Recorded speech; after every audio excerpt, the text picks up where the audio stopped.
And I'm here with my dad's friend's Peugeot 3008. There it is. Said, I've been recovered by the AA and I think the gearbox has failed. And I plugged into it with the launch. And we can see we've got some fault codes. But what I'm more worried about is engine speed signal absent on starting. So we can see this. We can see in the fault codes on that P0335 that there's no crank signal while starting, and the rev counter doesn't work, and it's really rough selecting gears. So where does that lead us? So we got on the auto data just to have a look at our crank sensor, and we can see straight away it's a 3-wire crank sensor.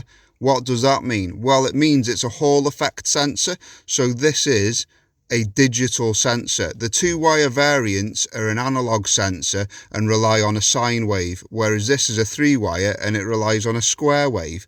But that doesn't help us in the fact that the signal's not there. Now we've determined what kind of sensor it is and what signal we're looking for, but we have to check it physically just to see whether there's any faults before we go in any deeper.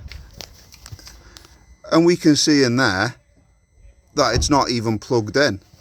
The alternator belt has tore a strip off itself and knocked the plug completely off. So after persistent cranking, it had a hard, lazy start, and eventually it would start. And then you could look in the live data and you could see it had a crank signal. But why was that? Well, because the ECU was seeing that there was no feedback from the crank sensor, so it was replacing the signal with a known signal that it was probably getting from the cam sensor to enable it to start, so the vehicle would then drive home. It also had a really rough gear selection because it's auto, and people suspected that the gearbox was at fault. But because the gearbox doesn't know, it can't see the signal from the crank sensor in the gearbox ECU, it doesn't know where the engine's at, whether it's running or whether to prepare itself for a gearbox selection.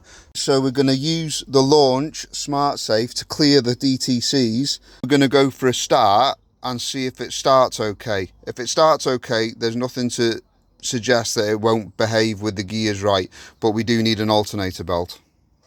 Right, so we're going to start it up now with the crank sensor plugged back in. And there we go. Up and running. You should never be unaware of the fact that the ECU can take measures to replace missing signals.